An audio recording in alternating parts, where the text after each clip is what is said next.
El neoliberalismo en América Latina entre la crisis y la crítica. ¿Por qué América Latina sigue siendo atrapada en la desigualdad, el desempleo y la fragmentación social? Para entenderlo, debemos volver a los años 80 y 90, cuando el modelo neoliberal cambió todo.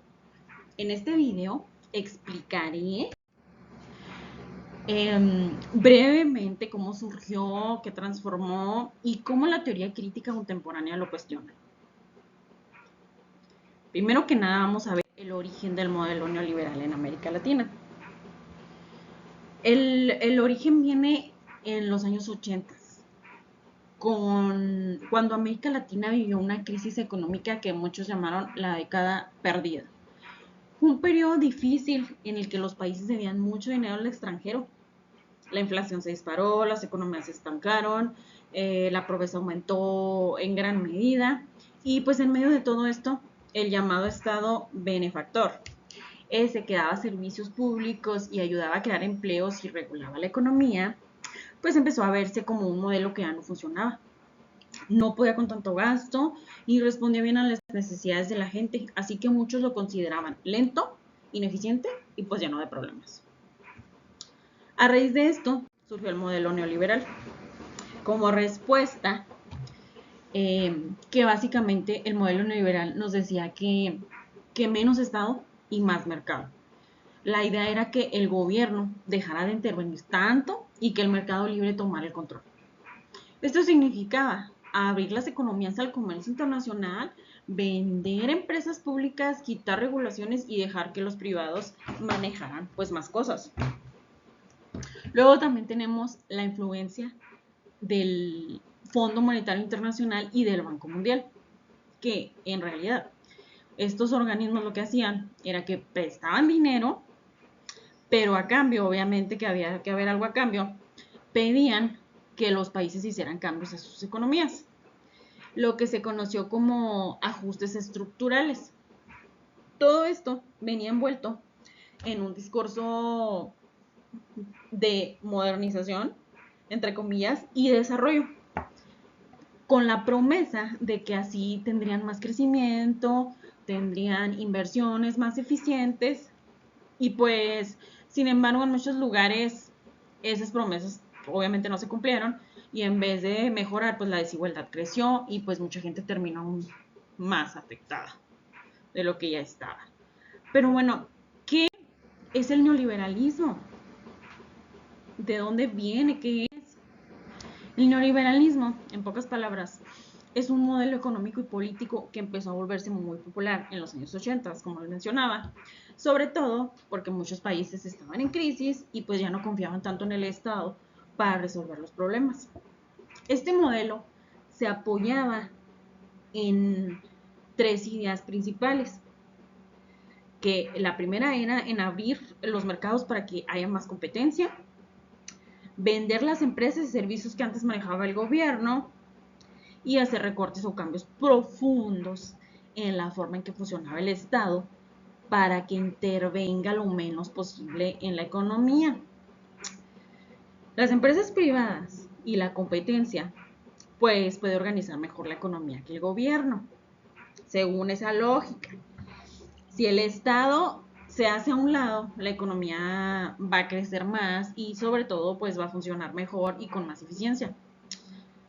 Pero el neoliberalismo no solo cambia la economía, también cambia cómo vemos el Estado y lo que entendemos por bienestar. Antes se pensaba que el gobierno debía garantizar servicios como salud, educación o empleo, algo que se conocía como el Estado social. Con el neoliberalismo esa idea se reemplaza por otra, que si el mercado funciona bien, entonces a la gente le irá bien, sin necesidad de tanta intervención estatal. Además, pues este modelo cambia cómo vemos a las personas en la sociedad. Ya no se piensa tanto en el ciudadano que participa políticamente y que exige derechos, sino en el consumidor, alguien que elige a través de la compra y de cómo se mueve dentro del mercado. Esto hace que se debiliten los espacios colectivos públicos y que se privilegie lo individual, la competencia y la ganancia por encima del bien común. Entonces, ¿qué consecuencias sociales y políticas tenemos con esto? Pues los cambios que trajo el modelo neoliberal tuvieron un impacto súper fuerte en la vida de las personas. Uno de los efectos más evidentes fue mucha gente que se quedó sin trabajo. Entonces,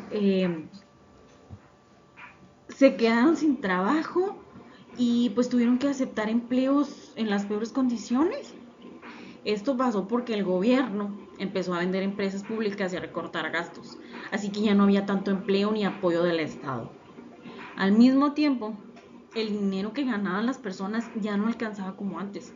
Subieron los precios, los sueldos no crecieron al mismo ritmo y servicios que antes eran baratos o gratuitos, como la salud o la educación, pues claro que empezaron a costar más. Entonces, todo esto hizo que la sociedad se volviera más desigual. La distancia entre lo que tienen mucho y los que tienen un poco se agrandó, la clase media se debilitó, se rompieron muchos lazos comunitarios, la idea de ayudarse entre vecinos o luchar juntos por algo pues fue quedando atrás y empezó a ganar terreno una forma de pensar más individualista donde cada quien tenía que ver cómo salía adelante por su cuenta. En resumidas palabras, cada quien rásquese con sus propias uñas.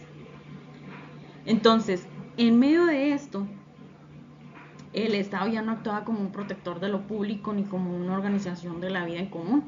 Más bien se convirtió en una especie de administrador técnico que solo se preocupaba por hacer que las cosas funcionaran bien. Desde una lógica económica sin pensar tanto en la justicia social o en lo que necesitaba la gente. Además, aunque se decía que la ciudadanía podía participar, esa participación era limitada y pues obviamente muy controlada. La gente sí podía opinar, sí, pero sin tocar de tema los temas de fondo ni cuestionar el modelo económico. Así, poco a poco, pues la sociedad se fue despolitizando, perdón, y se perdió la idea de que juntarse, organizarse y luchar podía cambiar las cosas. Y pues en su lugar se impuso la idea de que cada quien debía resolver sus problemas solos, comprando lo que necesitaba y tratando de sobrevivir como pudiera. Luego, la reforma del Estado y el nuevo orden. Con el modelo neoliberal, el papel del Estado pues cambió mucho. Ya no se veía como el que debía proteger a la gente o garantizar los derechos, sino como facilitador de mercado, como les venía diciendo. Es decir, su tarea principal pasó de ser ayudar a las empresas que funcionen bien, atraer inversiones y asegurarse de que el mercado tenga todo lo que necesita para operar sin trabas. Entonces, en este contexto, cosas como la descentralización, que en sí la descentralización que es pues pasar responsabilidades del gobierno central a los estados o municipios, y la privatización, que es vender servicios públicos a empresas privadas. Entonces, se empezaron a ver como decisiones lógicas o inevitables, ya no se discutía mucho si era bueno o malo para la gente, simplemente se presentaba como el único camino posible, o sea, es lo que hay, si quieres. Además, pues el conflicto político es en el que distintos grupos se expresan ideas, luchan por derechos o cuestionan el poder, pues fue reemplazado por una lógica de negociación eficiente. En vez de debate sobre lo que es justo o necesario para todos, pues empezó a hablar más en términos técnicos, como si todo se pudiera resolver con acuerdos entre expertos o empresarios, dejando de lado pues la participación real de la ciudadanía. Luego tenemos la teoría crítica frente al neoliberalismo, que en sí la teoría crítica, pues hoy en día muchas corrientes de pensamiento crítico ven al neoliberalismo no solo como una forma de organizar la economía, sino como un sistema que atraviesa casi todo en nuestras vidas, ya que no solamente afecta el bolsillo, sino también cómo pensamos, cómo sentimos, cómo nos relacionamos con los demás y cómo vivimos en general. Es como una lógica que se mete en todo, en nuestras decisiones, en nuestros valores, incluso en lo que creemos que está bien o que está mal. Autores como... Ay, es que si me regreso ya no voy a poder avanzar. Bueno, autores como Nancy Fraser y Luke Boltanski. Ellos nos dicen que si queremos entender y cambiar esta realidad, no basta con hablar solo de clases sociales. Claro, la desigualdad económica sigue siendo clave, pero también hay que mirar cómo el género, la raza, la sexualidad y otros factores que cruzan y se combinan para crear formas distintas de injusticia. En otras palabras, las luchas sociales tienen que ser más amplias y conectadas entre sí. Entonces, además de la crítica al neoliberalismo, no sale de un solo lugar. No hay una única forma de cuestionarlo sin que se alimenta de muchas ideas, desde el marxismo, que habla de la explotación laboral, pasando por la biopolítica, que analiza cómo se controla la vida y los cuerpos, hasta el estructuralismo y el feminismo, los estudios decoloniales y muchas más corrientes que aportan desde distintos ángulos. Entonces, es lo interesante de esta teoría crítica, no se queda en lo abstracto, intenta entender cómo se vive el neoliberalismo en distintos lugares, en distintos contextos. Entonces, no es lo mismo en Europa que en América Latina, ni en un barrio pobre, ni en un barrio, en una zona rica.